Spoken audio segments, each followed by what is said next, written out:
Sweet. So yeah, I'm with James. We're chilling out at Cable Beach. It's a pretty nice spot. It's a lovely day. Perfect day for it.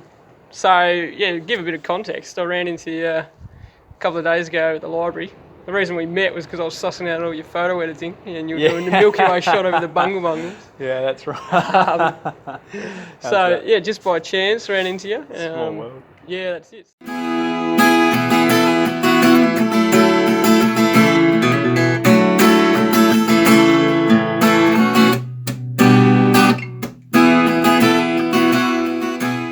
So tell us a bit. Well, firstly, introduce yourself and a bit about where you were born and where you grew up. Mate. Yeah. So my name's James Maddock. Yeah. Yep. I'm from WA, born and bred in Moron Rock, which is a small farming town in the wheat belt. So about halfway to Kalgoorlie from Perth. Yep. Yeah. So grew up there. Went to primary school with maybe the whole school was about 35 people. So it's small. Probably town's only got about 200 people. Yep. Then that was good actually. I really enjoyed growing up on the farm. You grew up on the farm? Yeah, I grew up on the farm, and then I went to boarding school when I was 12, to Perth. Yep. Yeah, which was another real good experience. Kind of threw you into living independently quite early, and also just loved that because then you were just like every day after school, it's just literally like being with all your mates.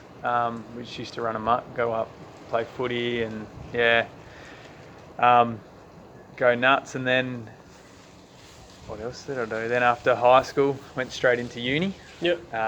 Spent 6 years at uni, which Just a long time. Yeah, by the end I was definitely ready to leave. Did a double degree in engineering and economics. Yeah, okay. It's an interesting combination, eh? Yeah, I started in management, but it was just really, really boring doing engineering and the management side. So then I swapped to economics and enjoyed that. Yeah. And I was pretty lucky. I applied to do a university exchange. Yeah. Got that. Did it twice. I did one semester in Montreal, Canada, and then one in Indiana. Yeah, right. In the States. And that was like a real Bible Belt. So that was like a whole different experience. The two living in the city, in downtown city in When you say Bible Canada. Belt? Yeah, so like through that kind of, I guess, Republican area of America where they're all like real anti-abortion, that kind of thing. So we had days at that uni where people would hold those real like graphic signs about protest and about against abortion and things like that. So. Yeah, okay, so a bit of an eye opener for you. Yeah, it's really good. Do you reckon that's where your travel bug started? Yeah, I would say that probably was, because that was the first opportunity to like live somewhere different. So like 6 months in Canada, like it's more than just, going for like a 2 or 3 week kind of holiday. Yeah, yeah. It's actually, living and getting amongst the culture and that. But yeah, for sure. So then, and because of the way that worked, I was away for about 14 or 15 months because I like tied in the kind of summer break. Bought an old, that's probably where like travelling in a van especially started. Bought an old high top Chevy van. Yeah, okay. And drove that, it was really cool. Drove that from Indiana over to New York, and then like a big kind of U-shape like down the east coast along through the south, and then back up to through LA and that. So sweet. And so like when did Charlotte come out? So surprisingly, Charlotte, who should have introduced earlier actually, is my wife. So we actually met in Indiana at that in that university exchange. So she was doing the same thing, university exchange from Christchurch. Oh right, yeah. So she's a Kiwi. Exactly, she's a Kiwi, and we met over there, and then after we both came back to Australia and New Zealand, we kind of like realised there was like something still there, so we started, because we kind of already said goodbye and that. It's kind of a funny story about it.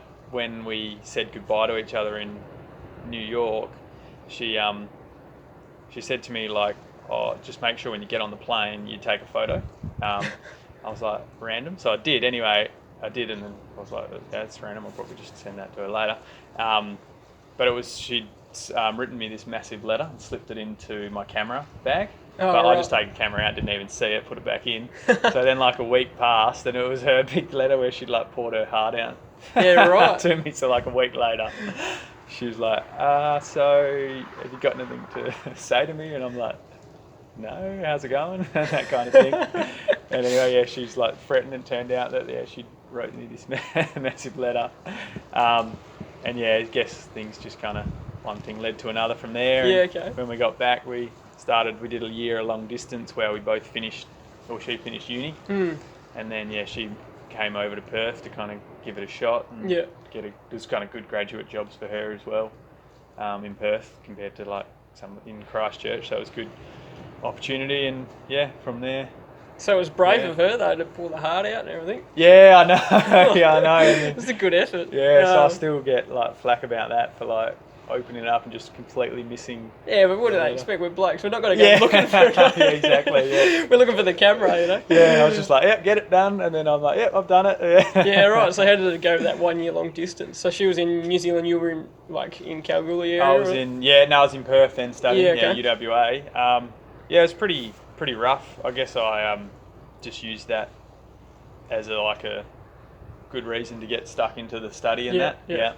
Just put my head down. But yeah, no, that definitely was tough. But then I think I went over a couple of times, and Charlotte flew over once, and that. Yeah, nice. And then we thought, it's definitely worth giving it a go. And then we did 3 or 4. We did think 3 years in Perth, and then I proposed to her in New Zealand, back in Christchurch. Yeah, nice. Yeah. Good work.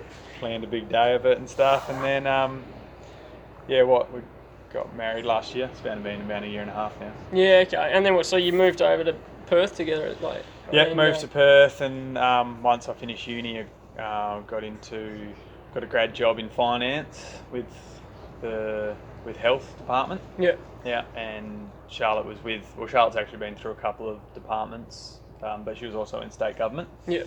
And then both of us were kind of like, we're itching to kind of, yeah, you're right. I think it was probably overseas during the uni break that kind of we were both itching to travel. So we took a year off in 2016, and that's when we drove around Australia. Yeah, right. Yeah. So where'd you go first? How did that all start? How to come out? Yeah, well, it was quite funny. One night we were just doing some work, and then we randomly started looking at combis on Gumtree, and then this one popped up, and it was like 4 a.m. We were kind of like sleep deprived, so we're like, we should just go have a look at this, see what it looks like. So then the next day we went out to 2J, like about an hour and a half out of Perth, went to have a look, and that was like, in terms of our bank account, that was a mistake, because as soon as we looked at it, we were like, man, we love this. Yeah, right. Then within a week we spent, I think it was like 20 grand to buy the old combi. And okay. It's 1975, so didn't even know how well it would run. And you can't even tell the odometer, because on the combis there's only like 5 digits on the odo. So once it gets to like 100,000 k's, it just ticks back to 0. So, okay. So you had no idea if it was 400 still or got 200 no idea now. or Exactly how many it's ticked through. And then we grabbed that, we bought that, and spent the rest of that year just like gutting it and doing the rust and designing the interior, and that was pretty fun. Yeah. It's pretty fun because you're like in the build up for the big trip kind of thing. So did that, and then we took off and did the what would it be?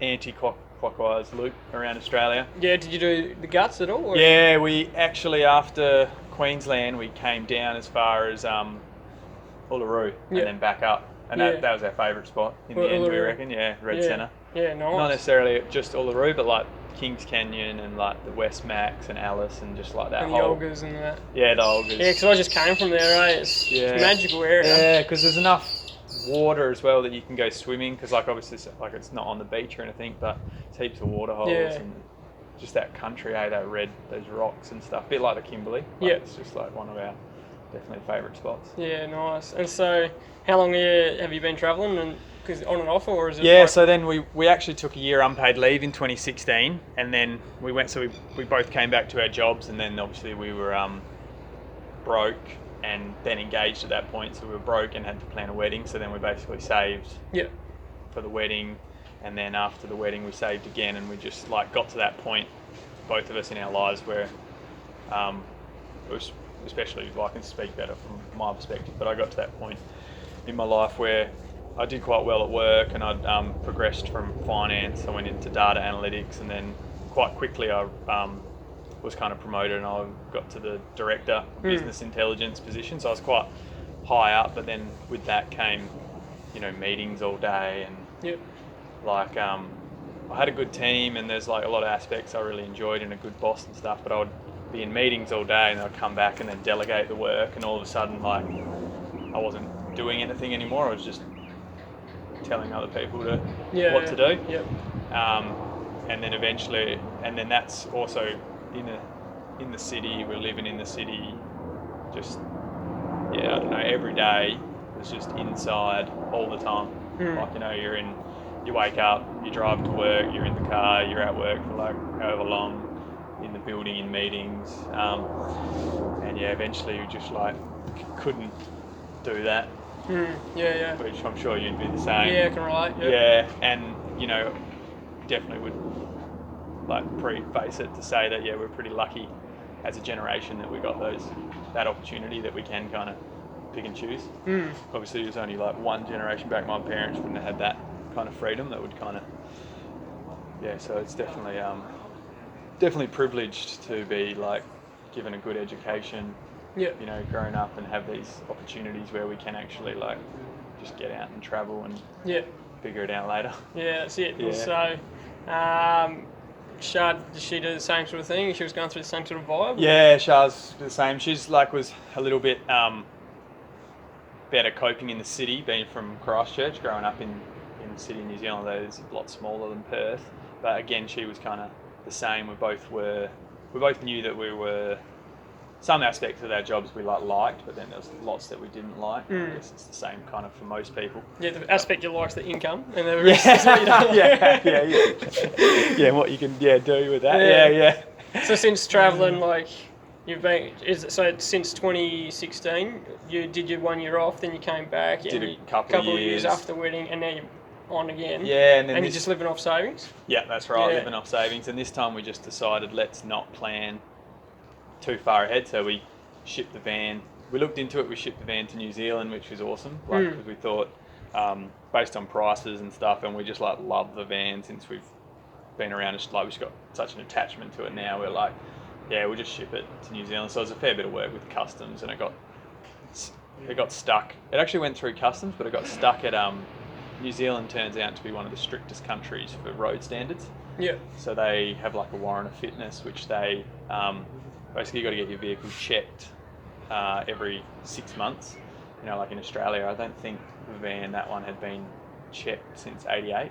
Oh, wow. You know what I mean? So it's like Australia, it's not a thing, but over there, every 6 months, unless it's a newer vehicle, it's more so. And because of that, it was like not allowed to have any rust, and there's all these rules. So we ended up getting like a few week delay and about $5,000 in rust repairs. Oh, gee whiz. Yeah, and that was just some of it. There was also all these other compliance that we had to go through. Yeah, so that was a bit of a nightmare, but when we eventually got on the road, it was awesome. Yeah, right. And then how long were you in New Zealand travelling around for? Yeah, we did 4 months there, and even though it's a small country, like so much to see. Yeah.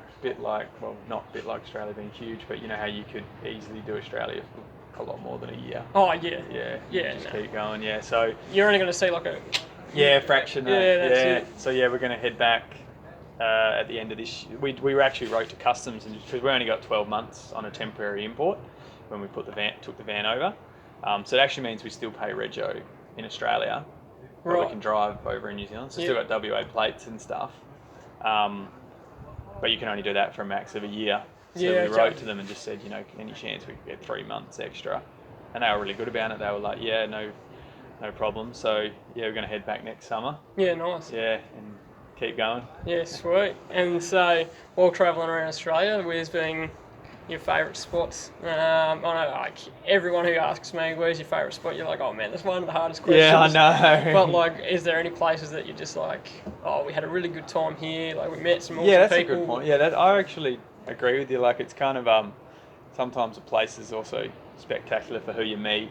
Yeah. And just like, I guess the condition, or just like, what frame of mind you are in at that spot. Like, so for one spot that really stood out for us was Budjamala National Park, like Lawn Hill, near that? Mount Isa.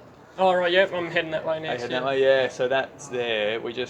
I don't know what it was. Like we just got there, and it was like about a 60, 70k dirt, pretty corrugated road. So the van only just made it in as it was. Like we rattled it to pieces. Yeah. And then we got there, and yeah, I don't know, it's just incredible. It's like this, got this river kind of through a canyon or like gorges on either side, and just one of those places where like every sunrise and every sunset was incredible. Yeah. You're on the water, you like can hire a kayak and you just cruise down.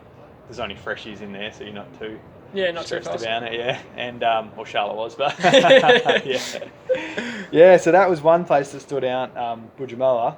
Another place definitely was Uluru. I think when we got there, we were just like, this is incredible. Like we'd planned to stay. They had this day 3, get the 4th night free, and we ended up doing that twice. So we stayed 8 nights at Uluru. Yeah, right. At the resort thingy there. Yeah, at the campground there. Yeah, and it was just it was awesome. We literally just, considering there's only one rock and then the Olgas, we'd like just spent. Yeah, I was just about to say, exploring. like, how do you spend 8 days doing that? Because I fall into the trap of when I come across one of those spots, I'm like, oh, well, there's only really this to see. I'll spend my whole day, like, fanging through it, make sure I see it all. But then I look back at my photos, I'm like, oh, that spot was awesome, that was cool, and all that. But on the time, it's like one day and get out. Yeah, exactly. Yeah. So 8 days, you're just cruising around. 8 days, and we literally didn't stop. We just kept hammering and. Like there's just so much to see out there. Yeah, and then that was Field of Lights was on, so we did the Field of Lights one night, and that was pretty cool. Yeah. And then since finishing, and then obviously when we got to the Kimberley, it was like a bit awkward traveling. That's the only thing about traveling, well, not just a combi, but any 2-wheel drive in Australia. Like it's not ideal for, especially places like Kimberley. So by the time we got here in October, it was too hot. Everything was closing. Yeah. Didn't have a 4-wheel drive, so that's why we came back last year on our honeymoon. We came up here we only did a 2-week quick trip, but went through the Gib.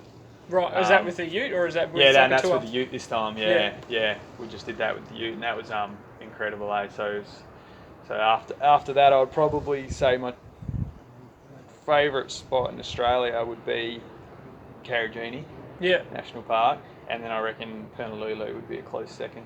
Oh, right. Yeah. Gee whiz, there you Bundles, go. Yeah, that'd be my. You heard it here 2 first, because favourites. Karajini is awesome. It all just depends on how much water's in there sometimes. Yeah, that's right, yeah. Yeah. But we've been to Karajini probably like 3 or 4 times now and just love it. Yeah. So whereabouts in Karajini, like as in Fernpool or like the Hammersley Gorges or? Yeah, love Hammersley Gorge. Love Dales, like particularly the walk along the top of Dales when you're looking down into the gorge. And then the other favourite spots is, just before you get to Handrail Pool, there's like this it's kind of like the same as the other gorge when you get just before Kermit's and you've got the spider walk. Oh, yeah, that spider walk, and then just before Handrail Pool where you've also got the walls caving in, and we started to time it so we're there like 2 hours after sunrise, so the walls are just starting to light up. Yeah, nice. So it's just magic. Bright. Yeah, it's just magic. Yeah, sweet. Yeah, it's incredible. So those 2 spots, so Karajini and Bungles. Yeah, right. That's epic. Yeah, what about you? I really, as a kid, coming from Perth, and my family being in Queensland, most of the time I drove from Perth to Brizzy. But this trip, every so often as kids, we camped up in Exmouth. But Mum and Dad would always just take us out fishing, so we really only saw beaches. But this time around, where I went by myself, went up and enjoyed just paddleboarding through Yardie Creek or just snorkeling at Turquoise Bay and oyster stacks and swimming with turtles and that. It was just, I saw it in a whole new way that I'd never seen it before, and I reckon that was probably my best time on my trip so far on this year trip. But I really enjoyed things like Dorrigo National Park in New South Wales. Oh yeah, I remember Dorrigo. Yeah, with the waterfalls. Well, it's just because it's so underrated compared to the coastline. And you go to Coffs Harbour and Byron Bay, and it's just chock-a-block with people. Yeah. And you talk to all the locals, and they're all like, "Oh no, it's not all that great," So then one of the local dudes was just like, "Oh, you should go out to Dorrigo," and I hadn't heard of it. I went out there, and I had such low expectations because I hadn't heard anything of it. And then you're walking down this road, and it's called Waterfall Way, and mate, I've hit the jackpot here, you're standing overlooking a waterfall, and then 2 minutes later there's another waterfall. It was awesome. I really enjoyed that. Yeah. It is awesome when you don't have huge expectations for a place. You kind of just find yourself somewhere, and then all of a sudden it's just Wow, this is incredible. Yeah, and So I think many like spots. in Western Australia, because all the towns are so spread out, everyone's generally, if they're doing a trip, they're doing the same route as you. Yeah. Whereas over east, everything's so condensed that if you meet someone, you're probably not going to meet them again. Yeah, that's a good So point. like in West Australia, when I was when I was in Exmouth, I met these two girls, much older than me and all that, so there was nothing going on there. But like one was from the US and one was from the UK, and just got on really well. And every day we seemed to like run into each other, and then we'd like just go to the pub or whatever. And so like hanging out with them and then like turned out we had to be back in Perth kind of the same time frame. So like we got down to Kalbarri together and that was really cool, just running into the same people day after day. It's kind of like how we've kind of just run into each other 3 days in a row. Like at least 3 times. Yeah, and so... You're like, Broom's small, but is it actually that small? Yeah, well, that's it. So like those kind of things is what I've really enjoyed on my travels so far. So it's the first time I've had to really actually answer that question out loud. So cheers for that. So like, how do you find travelling in the ute compared to the combi at the moment? Yeah, well, we've got a much better setup with the van, because we like put a lot of thought in. Well, we put a bit of thought into the ute, but we've just kind of done it really quickly. Like we had a couple of days and just gone van, and just bought whatever worked. So with the van, you got your bed in the back and you got like your drawers and all that? Bed in the back, and then like one of the rock and roller seats, which pulls seat into a bed, and kind of created a few clips. We bought this really cool awning tent, and it sticks out in the back. So the tailgate lifts up, and then there's a tent, a plank of wood, and then there's a tent out the back, so we can shift the bed. From driving, we shift the bed back like about almost a metre, 1.2 probably metres back, and then you can still have a seat. So when you're set up, you've got enough room to sit in there comfortably. You can sit, cook, like do some work on the computer, and then jump into bed, and kind of made that seat, the back of the seat, flexible so it can go back and pin that way, so you can lean up against it and work in the bed as well. So it's just a bit better. A bit more practical for your space, kind of. Yeah, a bit more practical for the space, whereas here, as we met you in the library, you can't really do much stuff on your laptop work. No. Out in the sun, it's too bright. Yeah, well, that's it. You can't see anything on your screen, eh? Yeah. But definitely worth it taking the ute. You just go to more places. Yeah, just to be able to get, especially up here. As you see. Like, and I find more, probably over east, it's not.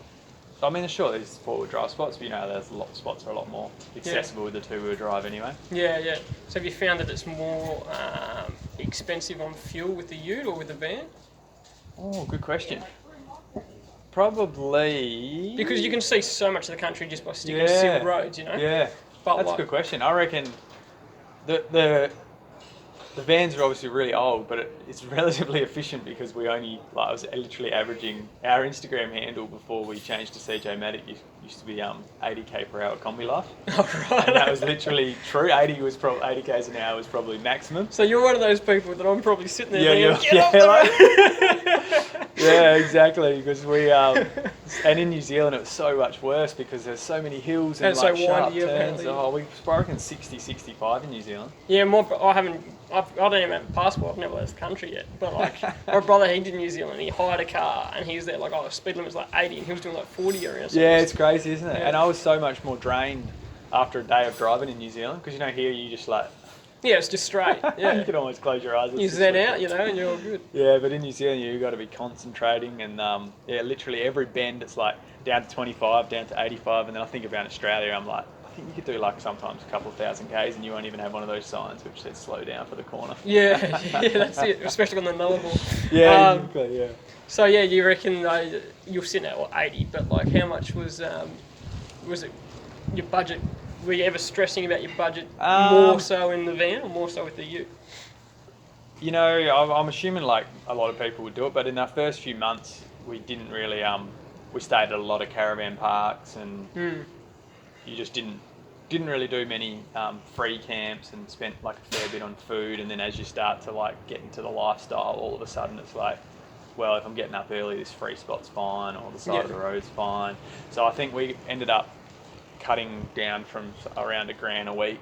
So by the time we got back around to Australia, we're only spending $500. So we almost cut it the weekly budget. And that's for 2 people, yeah. That's for 2 people, yeah. Just being savvy and only spending money on things that we really valued. Yeah. And I think that's only, if you want to do it for long term, it's kind of the only Yeah. sustainable way. So we came in around on the budget, but we didn't quite close our lap. We started, say we started roughly in Perth or from the farm.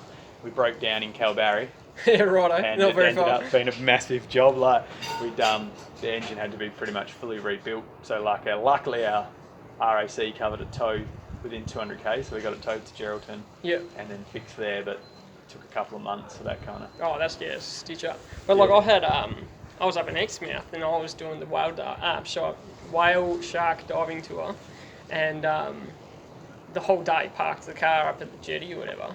And then I hop back in the car and I drive off and I feel some vibrations that just weren't there at the beginning. And then like hop out and I'm checking out the ute and I couldn't suss it out, like thinking on my CV joint or something, you know. Yeah, I'm checking everything around, couldn't find anything wrong. Kept driving and then before you know it, my front left wheel fell off. So all my studs have been nicked. Oh, you're kidding? Yeah, so someone had stolen my wheel, Wow, wheel nuts. Yeah, just take it. And then so my wheel fell off. So some kind bloke hooked me up and like jacked it up and put my wheel back on, and I nicked like a wheel nut off each mother wheels and got going again. And that cost me like $1,400 to fix, just like all the damage that happened from there. And you're sitting there, it was like only 2 weeks into the trip, and you're like, what the heck? Is this meant to be? But then you kind of just press on, and since then, you kind of like, I guess it's part of it. Like I've committed to doing this trip, you know. We left the day before we left for the trip for the full year. The van like wouldn't start, and we're like, oh, that's not good. So then through the Nullarbor, I had to like park on a hill, and we just push started it, and then we obviously found out later, but not for like 4 months, that it was the starter motor on the way out, because like it would still work most of the time. But we got to a stage in Queensland where we'd ordered a starter motor and we're waiting for it to come, and it wouldn't start at all. So every single time we pushed, so from like a servo, Charlotte can't drive manual, so she has to be the pusher. So, but then she wouldn't be strong enough to be able to push. I was going to say, she's with a all the weight. lightweight. Yeah, with all the weight in it. So then I had to push and jump in. And like literally at petrol station, in a supermarket, like in a supermarket car park, and that was so funny. And then we eventually got the starter motor, and the guy sent us the wrong model. No, we went for a cheap Chinese unit, which was a mistake. So then we sent that back and got the proper like Bosch one. Oh, right. And then that came, and it was still the wrong. Had to be a special order part. And by the time we got it, we recorded. We did about 60 push starts. Oh no! In a couple of weeks, and literally every time we were just thinking about where can we park. That would have set me crazy. Yeah, Because then sometimes you're always thinking about like, can I park here? Should I park here? Can I work how to get back out? Well, like, because I've got the rooftop tent, so my biggest worry is just like I need to be on level ground so that my ladder comes down. Or otherwise, I've got to spend however long making sure the ladder sits level. Well, you don't want to obviously roll around in your tent either. But that's like my biggest worry, and I've never thought about I have to push start or anything like that. So that like would have added so much more, because you want to be level with your car, but then you also want it to be on a bit of a hill. Yeah, it was good. We had some fun. Yeah, and then our alternator went just as we left Kununurra. So the whole trip from Kununurra to Broome, we had no alternator, so I would So you had to charge your battery on the go. Yeah, so I was using this when we stopped. I used the solar panels to charge like the second battery and the main battery. Yeah, and then, right. So obviously there was enough sun because it was October and Fitzroy and Halls Creek and that, but that was a nightmare. And then I changed that here in one of the caravan parks, the alternator. Oh, gee whiz. But it's all good fun. Like I look back on it and think, yeah, it's pretty. Oh fun. Yeah, you could write a book. Like yeah, you can write a book. Yeah. The autobiography. Yeah, so with the ute though, like you slapped everything together and got on the road. What's been like some of the things that you've set up on the ute that you go, this is if you're doing? Yeah, well, because we did the 2-week honeymoon trip last year, and that was even more so. Like everything was just thrown under the tonner cover on the back. So every time we got somewhere, it's like pull everything out. Yeah. Whereas now this time I was like really want to have the cooker mounted. Yeah. Because using that like 3-4 times a day or more. Make coffee and that, so... So you wasn't living in luxury compared to me. I just buy my iced coffee or whatever. I can't be bothered making it. I was like, boiling water takes too long, Because I don't have...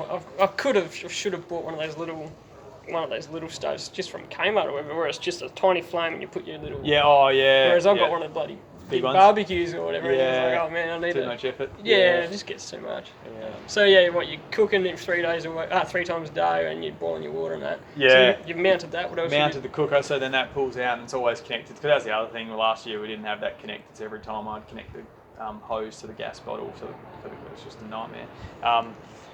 And what else? We've got one of those tables that fold out with the benches that are in it, so it's kind of handy. So we don't need like camp chairs, just save space and that. And then just trying to think. Yeah, we've got a tent that just recently died. Which you saw, On the West Australian coastline, of course, the tent's going to struggle. So windy, yeah. Like, and it's a kind of a high tent, so I think in hindsight I should have left it standing up, even though it was like almost getting blown over. But trying to pack it up in that kind of wind, it's not a good idea. So you reckon packing it up did the damage? Yeah, it was when I was trying to pack it up that the wind was so strong that I couldn't get the air out of it. So I was trying to like force the air out of it, and I should have. And then that's my fault because Charlotte was like, "Better not force it too hard, or you'll snap the leg." And I was like, "No, it'll be fine," and then snap. Oh no! So it's even worse because it's 100% my fault. And I had a warning. Yeah. Oh dear. How do you I saw as well on your Instagram. So for those who don't know, you guys answer a lot of questions that people will ask you. Yeah. You've got your lighting set up and all that sort of stuff. Yeah. So what kind of other little jigs have you got? We did, yeah. Well, the most useful thing was that we were looking. I said because so we've also been real lucky because the Ford Ranger is my dad's, and he was I did work for him for seeding. Yeah. So did a couple of months on the farm just before coming up here, and I said to him as part of that, like, can we borrow your car, basically? And he's really good about it. He's like, yeah, no worries. Like, so then I was like, without a tonneau cover or a canopy or anything, we really need maybe a couple of big toolboxes, just for security, but also like for the fridge, we just get covered in dust. Yeah. So I was looking on Gumtree, and then Charlotte found, this drawer system that someone was selling. I'm guessing like maybe someone that used to pull a caravan, and it was for a BT50. So that fits straight in. Fits exactly in. 2 massive drawers, and that had a little compartment for the dual battery. Yeah, nice. So just like only had to buy the battery and the isolator. Yeah. And then my brother's an auto sparky, so he's ideal. Yeah, ideal. He's like, use the Anderson plug. Yeah, do that. Yeah. Then put those drawers. Found an old toolbox that Dad had thrown off one of his trucks, just chucked in the shed. So I sanded that back, quickly painted it, replaced the handles, and we just bolted that on top. And then my brother had the solar panel lying about. So it was literally like a couple of days and not much money at all, just using recycled just whatever you can stuff. find, yeah. Yeah, and it's actually turned out really well. And then, like, one of my biggest wins is I went to Bunnings and went to Bunnings to buy a couple of 20-litre water containers, and like the heavy duty ones were on special for the same price as the non-heavy duty. So it's like, that's a win. Yeah. And then especially up here when it's so hot, and they both slide either side of the drawers. Yeah, they just fit straight in. Yeah, they just fit in perfectly. Got a couple of little tables. Yeah, everything just kind of worked. But it was kind of also just shows you that you don't like. You don't need to spend big money. You don't need to spend much, and you don't need to spend like a whole lot of time. You don't need to get going. You don't need the bling. Like, yeah, exactly. Like my old so I had an old Holden Rodeo, like it's Isuzu with a Holden badge really, and so it's the same as like the Ranger and the BT50 kind of thing, and it was just old tub dual cab, and I was like, I could set this up, I could do it, probably the same sort of setup as yours is, and then I was like, my uncle was selling his ute, or he was looking to sell it. And his is just a extra cab. Yep. And then the back is all these toolboxes that like fold sideways, and so everything that folds out becomes a table as well. Really handy. And so you've got like in the middle between so it's like a toolbox goes down like that down your tray, and then on the other side as well that folds out into little compartments. And in the middle is like where you'd throw your wheelbarrow and all that if you're a tradie.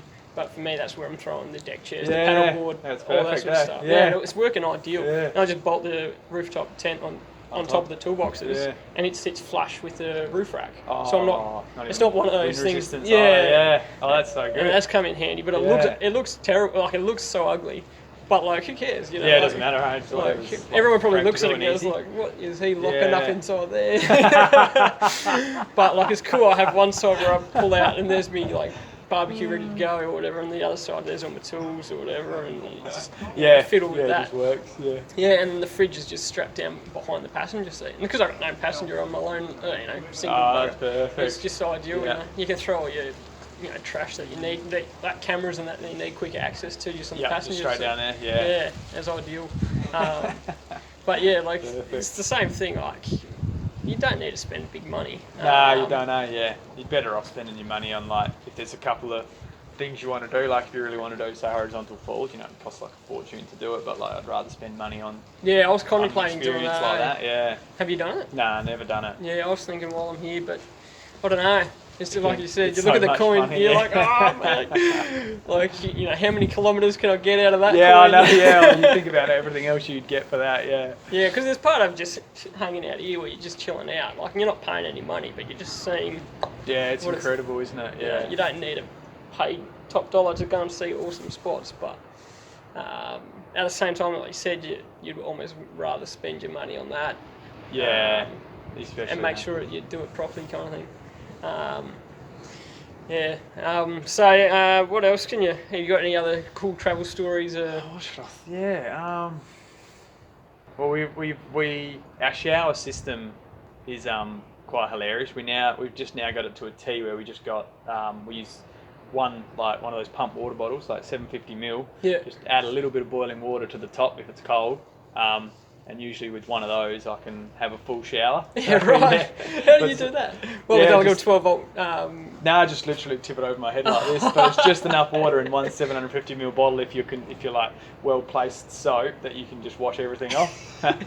But so many times I'll just be doing that, and then someone will drive past, and you just get like a massive honk. Yeah, right. So when the white button's hanging out. Yeah, exactly. Yeah. Oh, that's gold. Yeah, as long as it's not indecent exposure, it's all good. And how do you go travelling as a pretty new married couple? Like, I'm obviously by myself, so I can pick and choose wherever I want to go, whenever I want to go. Yeah, that's a good point. Well, yeah, we're pretty well aligned on that kind of thing, on like what we want to see, or we both just like make a compromise if you want to do that and I'll do that kind of thing. But we definitely have Instagram's been one of the most useful tools for kind of having a look at what there is to see. Yeah, what there is to see, and like you see some people that have got real creative ideas on how to photograph stuff, and I also even like it in a practical sense that like if you're going to, especially like like with the bad wet season up here at the moment, you see someone who's at a gorge and you're like, oh, it's pretty rough to track a long couple, say a day to get out there, and then if there's no water, like, yeah, because it's not worth it. If you just go search and you type in your location and you just go, you got top or recent or whatever. Yeah, exactly. Click on recent, and you see what conditions it's in. Yeah, so I find that quite useful. Like, Yeah. it's crazy how obviously big Instagram is now. Yeah, I've been doing the same thing. I would just suss out what kind of conditions they are based on the most recent photos being posted. Yeah, exactly. And then you can at least, if you've only got a certain amount of time, just prioritise. Yeah, and like Wikicamps is pretty handy as well for like that. But some people like just don't comment.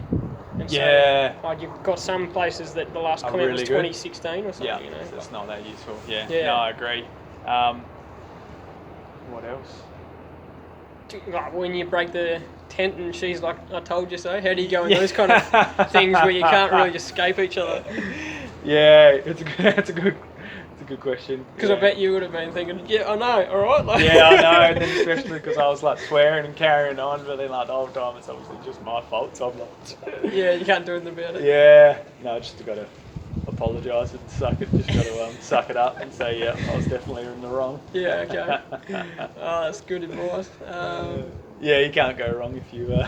if you're just apologise. honest. Yeah, exactly, when you're honest and just say, yeah, nah, I'm an idiot, that's definitely my fault. Yeah, right. Oh, that's cool, mate.